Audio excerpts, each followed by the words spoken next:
He's the billionaire CEO of a restaurant empire, disguised as a nobody.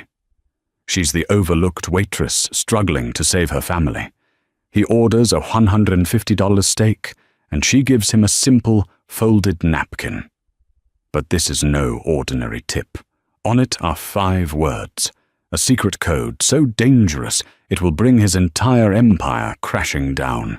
He thought he was investigating his company. He didn't realize he was walking into a war. What she wrote on that note didn't just expose a secret. It lit the fuse for an explosion. The Gilded Steer, the Manhattan flagship of Blackwood hospitality, was a monument to excess. Its ceilings were vaulted, dripping with brass chandeliers that resembled inverted, gilded trees. The air hummed with the quiet, confident chatter of old money and the sizzle of prime-aged beef. Every waiter moved with the silent, predatory grace of a shark, and the sommeliers spoke in hushed, reverent tones. Into this temple of opulence walked Alex. Alex looked like a man who had taken a wrong turn. His jacket was a faded brown twill, worn at the elbows. His boots, though clean, were scuffed. He had the rough, tired look of a man who worked with his hands, and his grey-stubbled jaw was set in a permanent line of neutral observation. The hostess, a statuesque woman named Clara, appraised him with a look that could freeze mercury. "Can I help you, sir?" The sir was an insult. "Table for 1, he said, his voice flat. "Do you have a reservation? We are typically booked 4 months in advance." "Place looks half empty to me," Alex noted, gesturing to a few empty 2-tops by the bar. Clara's nostrils flared. "Sir, perhaps one of our sister restaurants in the district would be more suitable." "No, this one's fine." Before she could invent another excuse, a thin, harried-looking man with a slick of dark hair plastered to his forehead rushed over. This was Justin Croft, the general manager. His suit was expensive, but he wore it with the anxiety of a man who knew he didn't deserve it. "A problem, Clara?" he asked, his smile not touching his eyes. "This gentleman is insisting on a table, without a reservation." Justin looked Alex up and down. His eyes lingered on the scuffed boots. "Sir, we do have a rather strict dress code at the Steer." "I've got a collar," Alex said, flipping the lapel of his jacket, "and my wallet's green." Justin's smile tightened into a grimace. He hated walk-ins, especially ones who looked like they'd argue over the price of tap water. But a scene was worse. "Very well. Seat him by the kitchen." It was the worst table in the house. A small, wobbly 2-top, tucked into an alcove, where the thud of the kitchen doors and the sharp, barked orders of the line cooks provided the ambiance. Alex didn't mind. He preferred it. He was Alexander Harrison, the CEO and sole owner of Blackwood Hospitality, and he was here because his flagship restaurant was bleeding. That was the word his new CFO, Ben Carter, had used. A catastrophic, unexplainable financial hemorrhage that defied all analytics. Harrison, who had built the empire from the single steakhouse his father left him, believed in one motto: if a pipe is leaking, you don't send a memo. You go into the basement and put your hand on the pipe. He was here to find the leak. A young woman approached, her movements quick and efficient. She was different from the others. The male waiters were peacocks. She was a sparrow. Her black uniform was immaculate but faded. Her dark hair was pulled back in a severe bun, and her eyes, large and brown, were exhausted.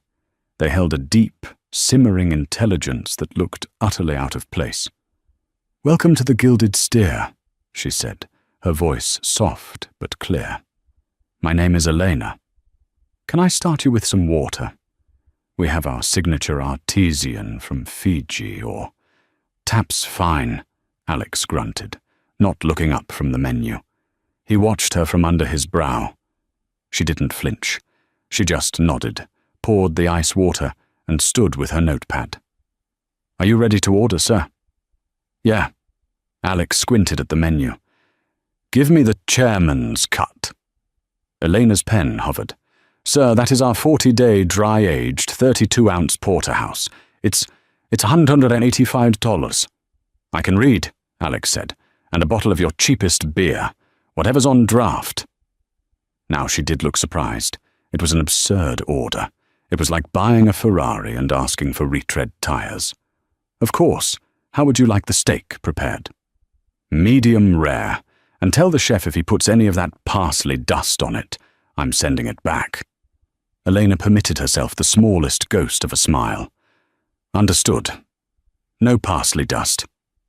She disappeared. Alex watched her. He saw Justin Croft, the manager, intercept her by the service station. He couldn't hear the words, but he could read the body language. Croft was gesturing aggressively, his face pinched. Elena just stood, taking it. She nodded, her face pale, and then hurried into the kitchen. Alex was good at reading people. Croft was a bully, a small man puffed up with small power. Elena was a survivor, a person just trying to get to the end of the shift. 20 minutes later, his steak arrived. It was delivered not by Elena, but by a food runner. It was cooked perfectly, but it was underwhelming. It wasn't the prime cut he sourced himself. It was good, but it wasn't gilded steer good. It was a $70 steak masquerading as a $185 one. Interesting. He ate, he watched. He saw Elena handle a difficult customer at the next table, a man loudly complaining that his wine was corked.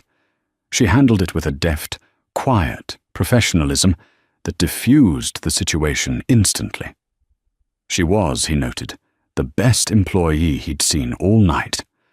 Finally, he pushed his plate away and motioned for the check.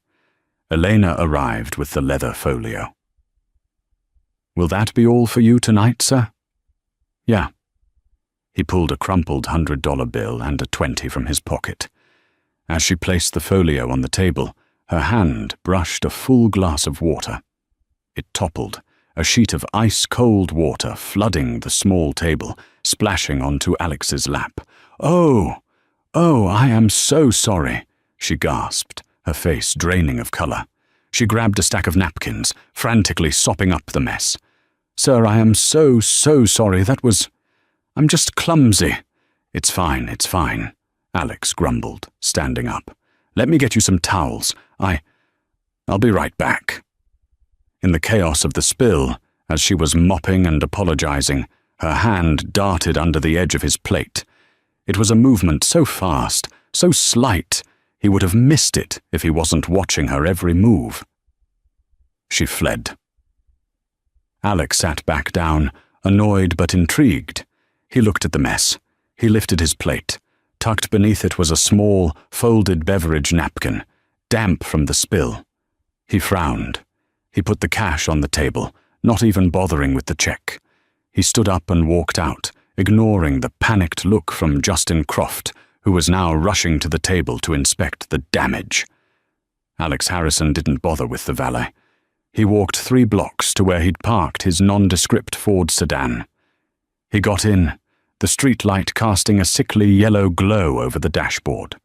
The smell of truffle oil and old leather clung to his jacket. He reached into his pocket and pulled out the damp napkin. He unfolded it carefully. It wasn't a phone number. It wasn't an apology. It was 5 words, scribbled in frantic blue ballpoint. "Project Cerberus is compromised. Check invoice. Waitress 719. Alex's blood didn't just run cold. It stopped. He stared at the napkin, his knuckles white on the steering wheel. He hadn't heard the name Cerberus spoken aloud in 3 years. It wasn't a project. It was his father's private name for the company's emergency liquidation files, the 3-headed dog protocol that guarded the gates to their entire financial hell. It was a name known to exactly 3 people. His father, who was dead, his new CFO, Ben Carter, and himself. The drive from Midtown to his penthouse overlooking the park was a blur. Alex didn't live in the ancestral Harrison estate in Greenwich. He lived in a sterile, modern glass box in the sky, a fortress of solitude that doubled as his real office. He burst through the private elevator doors, shrugging off the worn twill jacket. He didn't bother turning on the lights. The city provided all the illumination he needed. "Ben," he said, tapping his earpiece. His CFO's voice, usually calm and collected, came through instantly, tinged with alarm at the late-night call. "Alex? What's wrong? I thought you were offline tonight." "Change of plans," Alex said, walking straight to his desk and firing up his terminal. The desk was a single slab of 500-year-old Japanese oak. "I was at the steer. I've got a problem." "The bleed? Did you find something?" "Someone found me. I need you to pull an invoice, number 7719, from the Gilded Steer's local procurement." 7719. "Okay, I'm in the system," Ben said. Alex could hear the rapid clack, clack, clack of his keyboard. "Got it. It's... Oh, that's a big number. It's from a vendor called Apex Provisions. The charge is for specialty meats, dry aging program. The authorization was local. Who signed off? The GM, Justin Croft, and it looks like it was countersigned by Margaret Thorne." Alex's jaw tightened. Thorne. The regional director. A man whose ambition was as sharp and polished as his Italian shoes. "And the invoice date?" 3 days ago, Ben said. "Alex, this one invoice is for $350,000. For meat, that's more than their entire protein budget for the month. That is the bleed." "It's not a bleed, Ben. It's a siphon," Alex said, grimly. He remembered the steak he'd eaten, the underwhelming, overpriced cut. "They're not serving this meat. They're ordering it from a ghost, and someone is rubber-stamping the invoice and splitting the cash." "But Alex," Ben's voice was sharp with confusion. "How did you find this? How did you get that specific invoice number?" Alex looked at the damp napkin on his desk. "I was given a tip. What do you know about Project Cerberus?" There was a long, dead silence on the line. When Ben spoke again, his voice was a whisper. "What?" "Alex, that's your father's old contingency file. It's not a project. It's just a digital vault. I'm the only other person with a key. Why are you asking about that?" "Because the note I received said, Project Cerberus is compromised." The clack of Ben's keyboard stopped. "That's impossible. I would have received an alert. No one has accessed that server. I run diagnostics on it weekly. It's clean." "Then we have a ghost in the machine, Ben. A ghost who works a double at the Gilded Steer. I need everything you can find on Apex Provisions. I want incorporation papers, bank accounts, shipping manifests, everything. And I need to know who E is." "E? The waitress, the one who slipped me the note. Her name tag said Eleanor." Eleanor Sanchez kicked off her worn-out black flats and pressed the heels of her hands into her aching eyes. Her shift had ended in a blur of terror. After the spill, Justin Croft had cornered her by the lockers. "What was that, Sanchez?" he'd hissed, his face slick with sweat. "You think you can just assault a guest and walk away?" "It was an accident, Mr. Croft. I apologized. You're a clumsy, stupid girl. One more mistake, Elena. One. And you're gone. And you know what happens to your health insurance then." She knew. It was the threat he held over all of them. She walked into her tiny two-bedroom apartment in Queens. The air smelled of stale antiseptic and warm broth. "Ellie? Is that you?" Her younger brother, Leo, was sitting in the dim light of the living room, his wheelchair positioned by the window. He was 20, but his body was frail, ravaged by the cystic fibrosis that had ruled their lives since their parents died. "Hey, Squirt," she said, forcing a smile as she kissed his forehead. "How was the breathing treatment?" "Sucked, as usual," he rasped, followed by a wet cough. "You look dead. Croft ride you again?" "Croft's a peacock with a tiny brain. Don't worry about him." She went to the kitchen and started portioning out his nightly regimen of pills. The counter was covered in overlapping white and red envelopes. Bills, final notices. "Did you do it, Ellie?" Leo asked, his voice low. Elena froze, her back to him. "Do what?" "The note.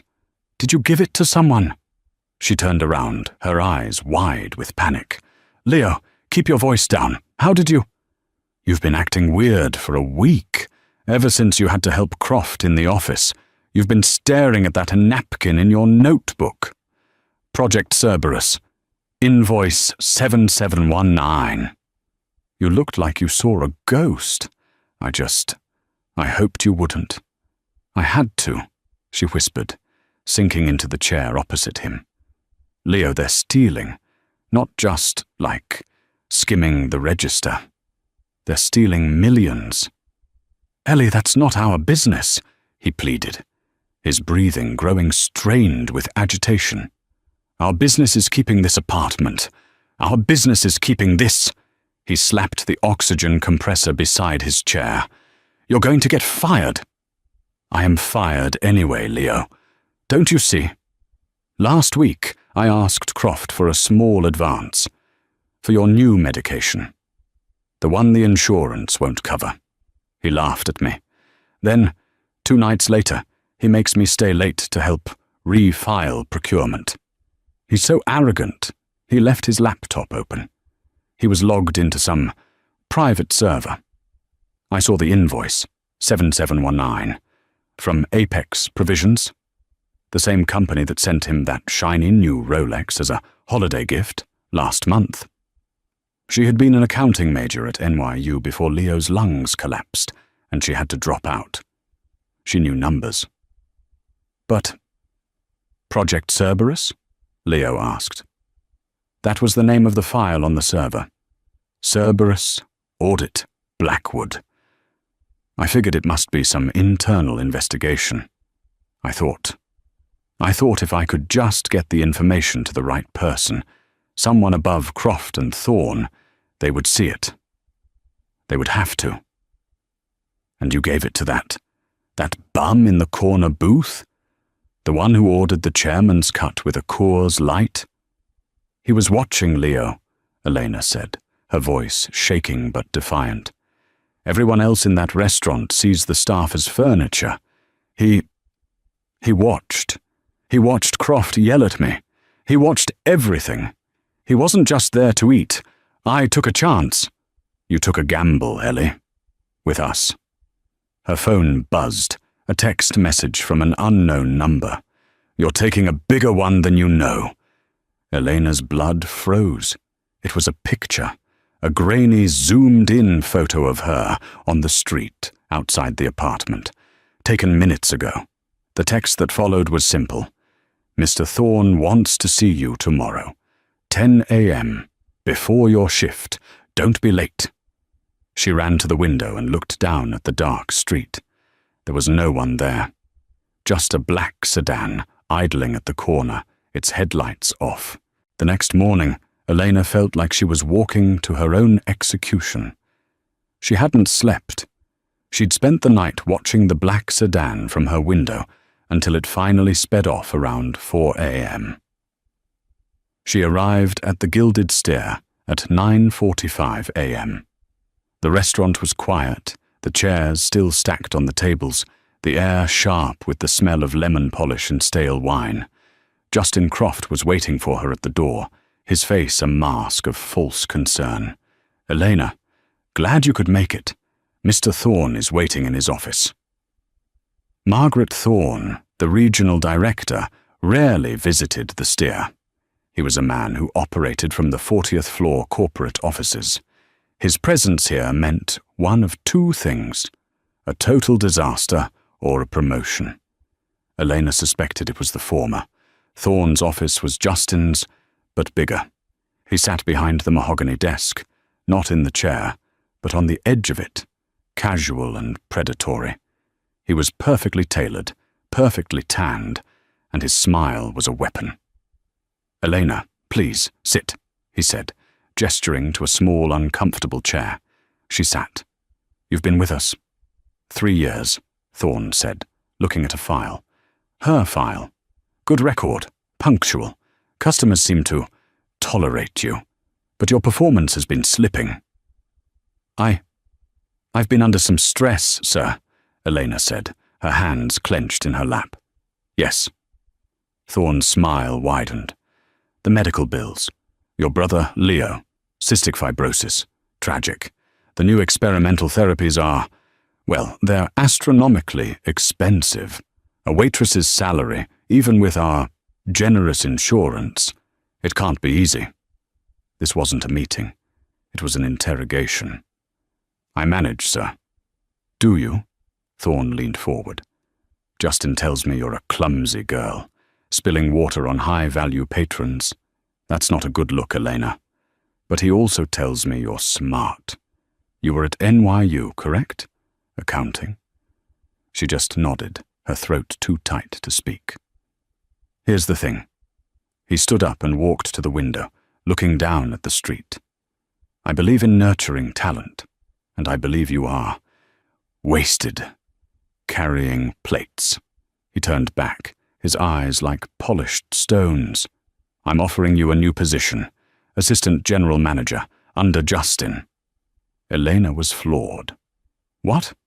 "It's a significant pay rise, full premium-level benefits. It would cover all of Leo's medical needs. Completely." It was a lifeline. It was the answer to every prayer she'd whispered in the dark. But it came from the man who was stealing. I don't understand," she stammered. "Why me?" "Because," Thorne said, his voice dropping, "I need someone in this office who can actually read a balance sheet. Justin is a fine host, but he struggles with details." He slid a piece of paper across the desk. It was a contract. "This is your employment agreement," Thorne said, "and a small standard non-disclosure agreement. It just ensures that what happens in the manager's office stays in the manager's office. You'd be responsible for accounts payable, all of them, including apex provisions." It wasn't a lifeline. It was a gilded cage. He wasn't offering her a job. He was offering her a bribe. He knew she was smart, so he was trying to buy her. Bring her inside the conspiracy where she couldn't talk. "Sign it, Elena," Thorne said, "and all your problems go away." She looked at the contract. She thought of Leo. She thought of the pills she couldn't afford. She picked up the pen. The office door opened. Elena, Thorne, and Croft all turned. Standing in the doorway was not Alex, the grubby customer from last night. It was Alexander Harrison. He was immaculate in a dark charcoal suit that was probably worth more than her apartment. His presence seemed to suck the air from the room. His cold grey eyes didn't even flicker toward Thorne or Croft. They locked directly on Eleanor. "Ms. Sanchez," he said, his voice a low command. "I believe you were supposed to meet with me." Justin Croft looked like he was going to be sick. Mr. Harrison, we had no idea you were coming. What an honor." Thorne recovered faster, his politician's smile snapping back into place. "Alexander, a surprise visit. Had I known, I would have rolled out the red carpet. We were just welcoming Elena to the management team." "Is that so?" Harrison said, stepping fully into the room. He didn't look at Thorne. He looked at the contract on the desk. "You're poaching my new hire, Margaret." Thorne laughed, a high-pitched, nervous sound. "Your hire?" "Miss Sanchez," Harrison said, his gaze still on her.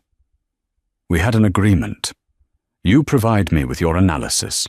I provide you with a solution for your family medical issues."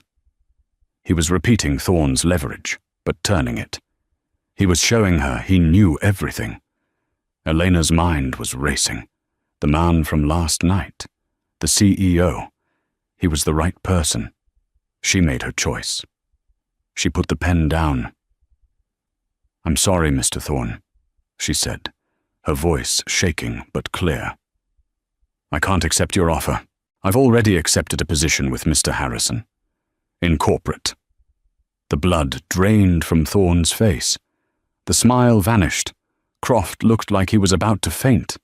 "Is that a fact?" Thorne said, his voice dangerously soft. "That," Alexander Harrison said, "is a fact. She's with me. My car is downstairs, Miss Sanchez. Please wait for me there. I have a few things to discuss with Mr. Thorne." Elena stood up, her legs like water.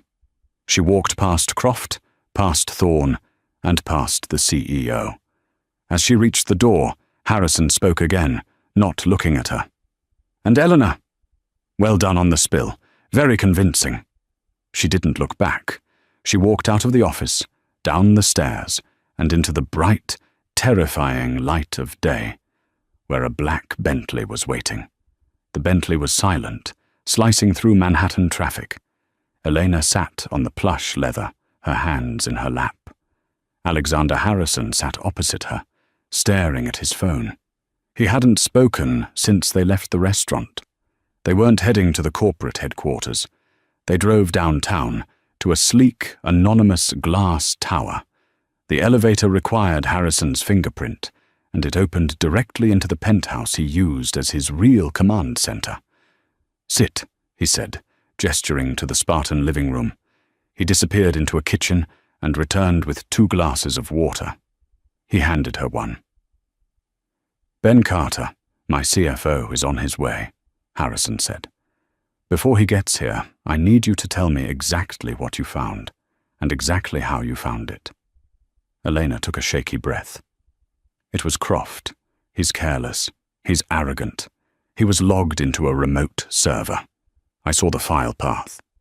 Blackwood, internal, audits, Cerberus. He was reconciling the Apex Provisions account. The numbers were impossible.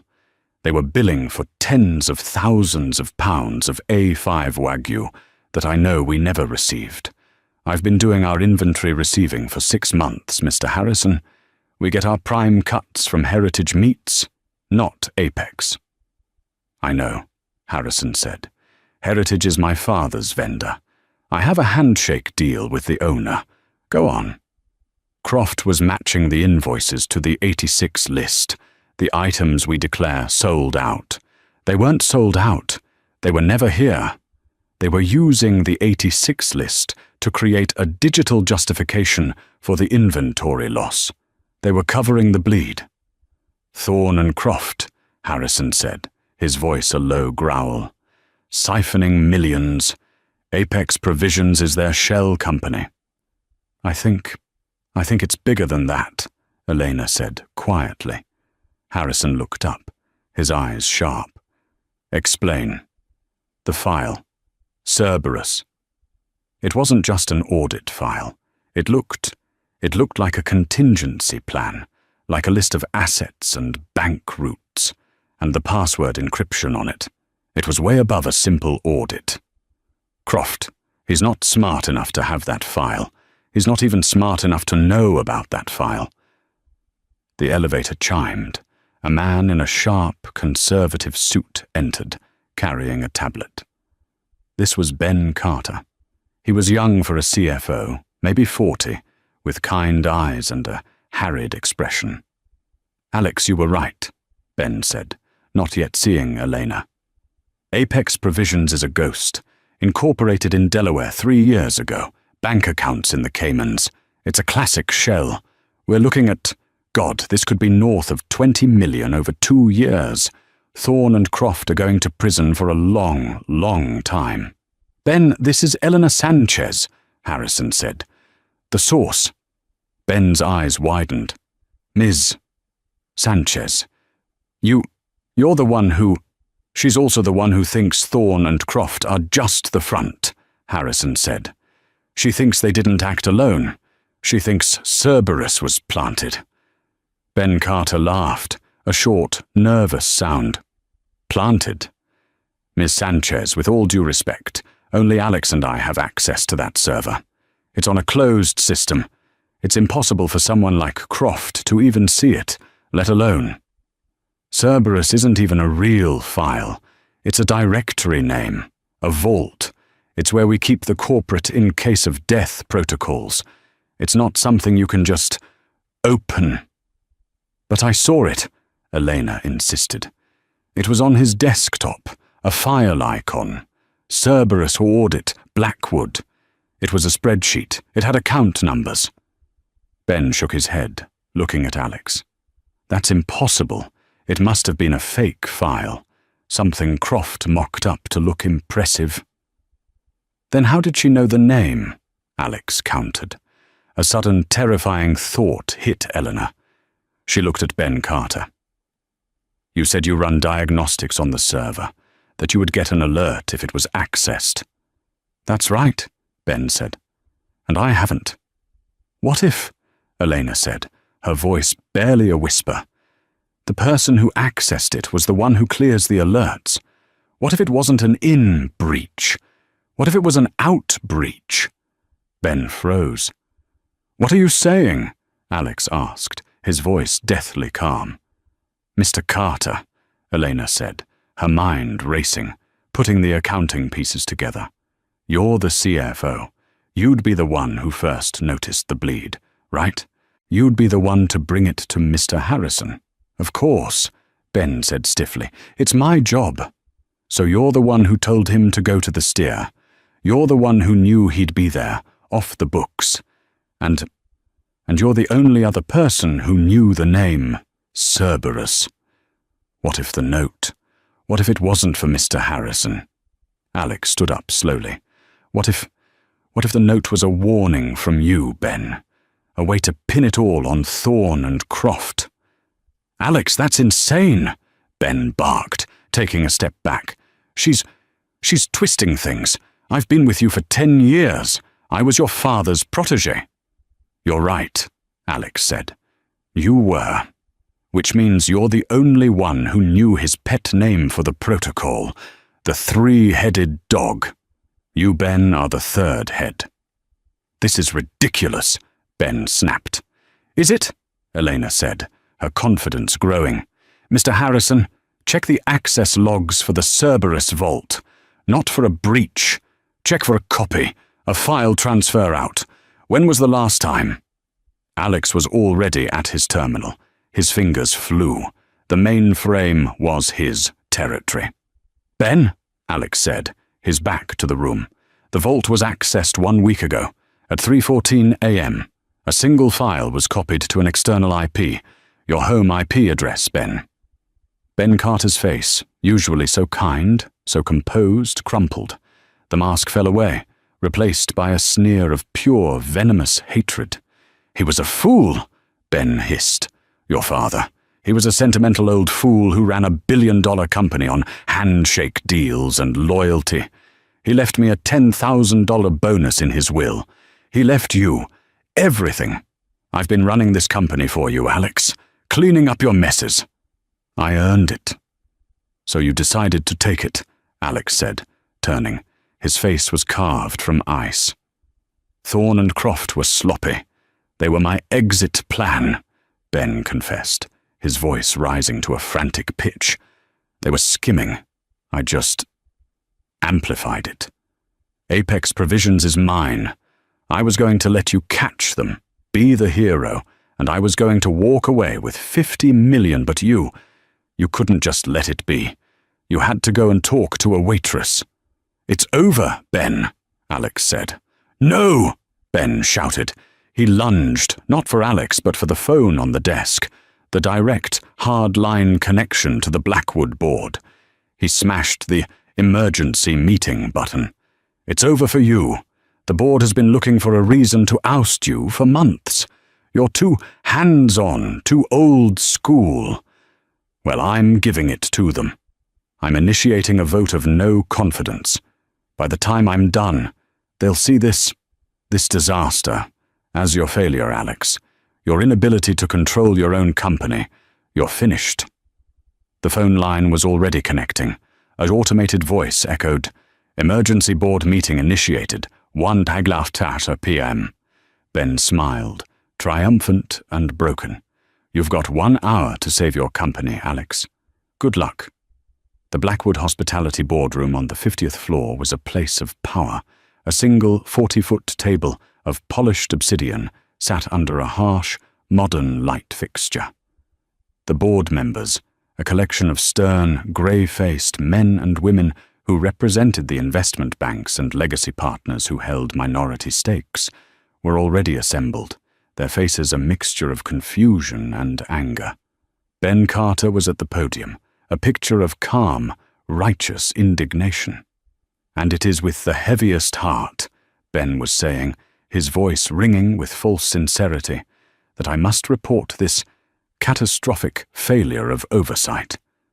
Mr. Harrison was warned of the financial bleed 3 months ago. He chose to ignore it. He chose to investigate it himself, like some television detective, instead of letting my office handle it." A board member, a formidable woman named Ms. Davenport, interrupted. "Ben, what are you saying? Are you saying Alexander knew about the $20 million fraud and did nothing?" "I'm saying his negligence allowed it," Ben corrected.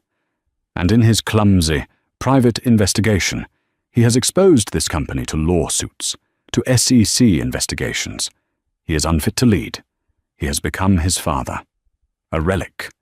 And that is why I have no choice but to call for his immediate removal as CEO." The room buzzed. This was a coup, and it was working. "A compelling performance, Ben." The double doors of the boardroom swung open. Alexander Harrison strode in. He was not alone. At his side, in a sharp black pantsuit Alex had his assistant buy an hour ago, was Eleanor Sanchez. She was holding a military-grade encrypted laptop. "Alex, what is the meaning of this?" Davenport demanded. "You are late. And who is this?" "This," Alex said, walking to the front of the room, "is Ms. Elena Sanchez. She's the real auditor on this project. Ben, you're very good. You almost had me. You built the fire, and you were about to name me as the arsonist."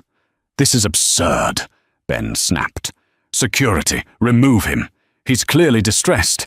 He's brought a waitress to a board meeting." "This waitress has a mind for numbers you'd kill for, Ben, because she's the one who unraveled your entire pathetic little scheme," Alex said. "Ladies and gentlemen, Mr. Carter is right. There is a cancer in this company. He just misidentified the tumor." "Alex, you have no proof," Ben shouted. "That's where you're wrong," Elena said. It was the first time she had spoken. Her voice, though quiet, cut through the din. Every eye turned to her. She looked terrified, but her hands were steady as she plugged the laptop into the room's projector. "Mr. Carter is correct," Elena began, her voice gaining strength. "The Gilded Steer was being siphoned by a shell company, Apex Provisions. This was run by Margaret Thorne and Justin Croft. This is what Mr. Carter wanted us to find." An image flashed on the screen, a complex web of wire transfers. "But the Apex account was just a bucket," Elena continued. "A temporary holding pen. Every Friday the money was moved. It was wired from the Caymans to another holding company, a Delaware LLC called BC Ventures. It was created 2 years ago. That company has, in turn, been aggressively and quietly purchasing Blackwood Hospitality stock using a third-party broker. Ben Carter had gone white. "The sole signatory, the sole beneficiary of BC Ventures," Elena said, hitting the final slide, "is Mr. Benjamin Carter. He wasn't just stealing from you. He was using your own money to buy the company out from under you." The room was in stunned silence. Ms. Davenport looked at Ben, her face a mask of cold fury. "Ben, is this true?" Ben looked from Alex to Eleanor. The hatred in his eyes was palpable. He tried to run. "You can't prove. She's nobody. You can't." "We can," Alex said. "The Cerberus file you copied, it wasn't the real one. It was a decoy, a digital tripwire. The second you copied it, it recorded every keystroke you made for the next 48 hours, including your transfers, your calls to Thorne, and your conversations with your broker. It's all here." The boardroom doors opened again. This time it wasn't Eleanor. It was 2 NYPD detectives in suits. "Benjamin Carter," one said, "you're under arrest for wire fraud, embezzlement, and securities fraud." As the detectives cuffed a screaming, protesting Ben Carter, the second detective turned to Miss Davenport. "Ma'am, we're going to need to secure this room." But just as Ben was being led out, a second twist, one Alex hadn't anticipated, unfolded. Margaret Thorne and Justin Croft were brought in by 2 more officers. They looked terrible. Thorne's suit was rumpled, and Croft was crying. When Croft saw Ben being arrested, he lunged, a scream of pure rage. You set us up! You bastard! You told us it was a corporate stress test. You told us Harrison approved it." The detective separated them. Thorne just stared at Alex, his face defeated. He was going to pin it all on us. He told us to plant the file, to bribe the girl. We had no idea he was the one behind Apex. We thought we were just skimming a little. He was running the whole show. Ben Carter stopped, looked back at Alex, and gave a single chilling laugh. "You're still a fool, Alex. You won. You get to keep your broken, bleeding company. I hope you choke on it." He was led away. The room was silent. Alexander Harrison looked at the board. He looked at Eleanor. He smoothed his suit jacket. "Well," he said. "Miss Davenport, I believe we have an opening for a new chief financial officer." The 6 months that followed were a blur of depositions, audits, and corporate chemotherapy. Alexander Harrison, with Elena Sanchez at his side, tore Blackwood Hospitality down to the studs and rebuilt it. The bleed wasn't just at the steer. Ben Carter's conspiracy and the culture of fear he'd fostered had roots in Chicago, in Miami, in Los Angeles. Harrison and Eleanor visited every single flagship. They fired 14 senior-level managers and promoted 24 line-level employees, cooks, waiters, and hosts who actually knew the business. Elena, it turned out, was a prodigy. She wasn't just an accountant, she was a systems analyst. She designed a new, transparent procurement and inventory protocol that was so clean, so brilliant, it was already being studied by their competitors. She and Harrison worked 20-hour days. They argued over decimal points and employee benefits. He was old-school instinct, she was new-school data. Together they were formidable. Alex, for his part, made good on his promise. The day after the board meeting, he had Leo Sanchez transferred by private medical jet to a specialist clinic in Colorado. He was, for the first time, receiving cutting-edge treatment that was already improving his lung capacity. The story of the undercover CEO and the waitress who brought down the CFO became a quiet legend within the company. Finally, it was time for the grand reopening of the Gilded Steer. The restaurant was unrecognizable. The heavy, dark woods had been replaced with lighter oak. The oppressive, dim lighting was gone, replaced with bright, warm fixtures. The uniforms were changed from funereal black to sharp, modern blues and greys. Alex Harrison stood at a small podium, not in the main dining room, but in the newly renovated staff area. His audience wasn't press or VIPs, it was the staff, the cooks, the servers, the dishwashers. "For the last 20 years, Alex said, his voice echoing slightly, Blackwood Hospitality has been famous for one thing, our product, our steaks, our wine. We were the best, but we forgot something. We forgot that the product isn't what makes a restaurant. The people do." He gestured to the staff. "We failed you. We allowed a culture that valued profit over people. That ends today. The new Gilded Steer isn't just a restaurant. It's a promise. A promise that we will take care of you, so you can take care of our guests." He paused, and a rare smile touched his lips. "We have a new bonus structure, a new, fully paid health insurance plan for all employees and their families. And we have new leadership. I'd like to introduce the woman who designed it all, my new partner, and the Chief Financial Officer of Blackwood Hospitality, Miss Elena Sanchez."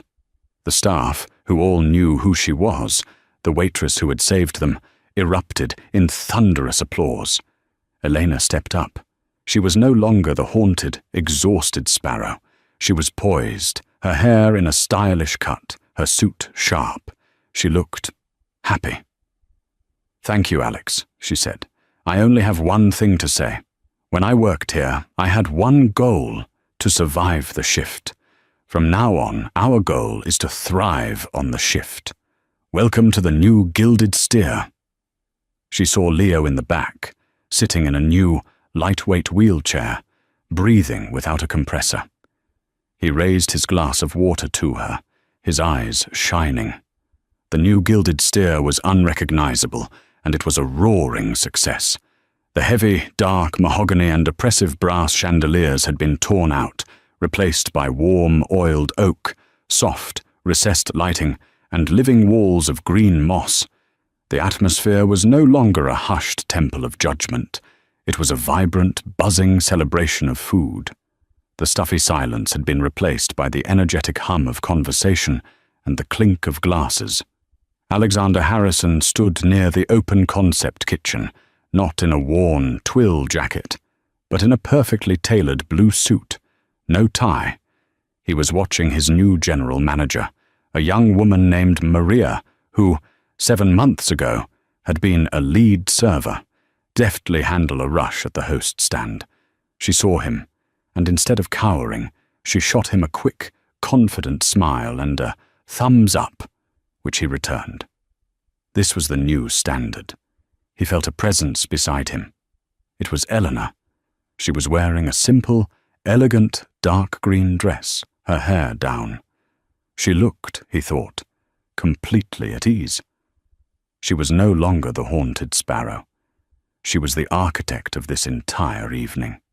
"The Q4 projections are already obsolete," she said quietly, her eyes scanning the room with an analytical gleam. "We're going to beat them by 20%. Minimum. The bar is 3 deep, and our cost per cover is down 8%. "Is that my CFO talking?" Alex murmured, "or the person just enjoying the party?" "The CFO never clocks out," Elena said, a small smile playing on her lips. "But it's a good party. Look at the kitchen staff. No one is screaming. It's almost efficient." "A novel concept," Alex agreed. He gestured with his head toward a discreet side door. "A word, Miss Sanchez?" He led her through the door and up a flight of stairs, away from the warmth and noise, until they stepped out onto the rooftop terrace.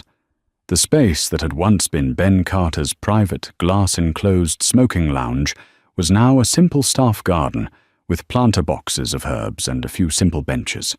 The cool November air was a sharp relief, and the endless, glittering diamond field of the Manhattan skyline stretched out before them. They stood in a comfortable silence for a long moment, the only sound the distant, muted wail of a siren. "You're a long, long way from table 4, Alex said finally, leaning on the railing. Elena smiled, turning to look at him. "And you're a long way from that old twill jacket. I still have it, you know." "You do?" Alex asked, genuinely surprised. "Why?" "I keep it in a closet in my office," she explained. "I was going to throw it out, but then I realized it was important. It's a reminder that the most important person in the room might be the one nobody sees. that the man who looked like he couldn't afford the tip was the only one who could burn the whole thing down. It reminds me to observe, just like I told Leo you did. At the mention of her brother, Alex's expression softened. How is he? The reports from the Colorado clinic have been promising. Elena's eyes, bright in the city light, suddenly brimmed with a profound, quiet gratitude. She pulled out her phone and showed him the screen. It was a photo of Leo, bundled in a winter jacket, standing on a snowy path. He was thin, and he looked tired, but he was standing on his own, on a mountain, and his smile was radiant. "He sent me that this morning," Elena said, her voice thick. "He's breathing air at 6,000 feet, Alex. His lung capacity is up 9%. For the first time in his life, his doctors are talking about a future, not just management. I don't have the words to thank you." "You do," Alex said, turning to look back at the city. "You just said them. But it was you who earned that, Elena. Not me." He sighed, the air fogging in front of him. "I got the final word from the U.S. Attorney's office today. The sentencing is complete." Elena tensed. "And?" "Ben Carter," Alex said, his voice a flat, hard monotone. 20 years, federal prison. No chance of parole for at least 12. They threw the book at him. Wire fraud, securities fraud, embezzlement, racketeering. He'll be an old man when he gets out. And Thorne? Croft? Thorne got 7, as the ringleader of the skimming operation. Croft got 3. He cried on the stand and testified against both of them, claiming he was a victim of Ben's psychological manipulation. A pathetic end for a pathetic bully. Elena nodded, processing it. 20 years. It feels final. It is. Alex's face was grim. But the betrayal. Ben was my father's protégé. He was my right hand. I trusted him. And all he saw was a relic, a sentimental old fool, just like my father, waiting to be pushed off the cliff. He turned to her, his eyes intense. He was right about one thing. I was a relic. I was so busy honoring my father's handshake deals and legacy that I couldn't see the rot in my own house. I was so isolated, so cynical. I thought I had to do everything myself. I went undercover because I didn't trust a single person in my own company. "You trusted me," Elena said softly. "No," Alex corrected her, his voice rough with the admission. "Not at first. I trusted your data. I trusted the invoice number. I trusted what I could verify. I didn't start trusting you until the boardroom, when you stood up, with your legs shaking, and pointed a nuclear-powered facts bazooka at the most powerful men in the company. You saved me, Elena. Not just my company. Me. From my own blindness." Elena held his gaze. The old power dynamic, CEO and Waitress, was so long gone it felt like a story from another lifetime. They were just 2 people, partners, standing on top of the world they had, in their own ways, saved. "So," Alex said, a small, rare smile returning to his face as he gestured back toward the thrumming party 1 floor below. "The grand reopening. As my CFO and as the chief architect of this new world, what do you think? Is it everything you'd hoped?" He was testing her. He wanted the truth, not a compliment. Elena looked out at the skyline, a strategist surveying her territory. "It's a good start," she said, the corner of her mouth twitching. "But I was looking at the reservation metrics versus the new staff scheduling. Our payroll efficiency is still off by 3.8%. The new system is good, but the floor managers are overriding the seating algorithm, and it's creating bottlenecks at the service bar. We need to retrain them." She turned back to him, her eyes dancing with a new, powerful fire. "And," she added, "I was running the final numbers on our new, transparent wine procurement. And I know we can do better." Alexander Harrison stared at her for a beat. The woman who had, 7 months ago, been terrified of spilling water was now telling him, the billionaire CEO, how to run his flagship. He threw back his head and laughed. It was not the short, cynical bark of Alex in the old twill jacket. It was a full, genuine and relieved laugh. He had not just found a CFO, he had found his equal. "I have no doubt, Miss Sanchez," he said, offering his arm. "I have no doubt at all. Now let's go downstairs. I think you've earned the right to order the most expensive steak in the house." And so, the waitress who was brave enough to slip a note to a stranger didn't just save her own family. She brought down a corrupt empire and rebuilt a new one, all because she had the courage to speak up when no one else would. The biggest changes often start with the smallest, bravest actions. What did you think of Eleanor's bravery? And what about that incredible twist with Ben Carter? Let me know your favorite part of the story in the comments below. If you love stories about justice, unexpected heroes, and karma, make sure to like this video and subscribe to the channel. Don't forget to hit the share button and send this to someone who needs to hear a good story today. We have new stories dropping every week, and you won't want to miss what happens next.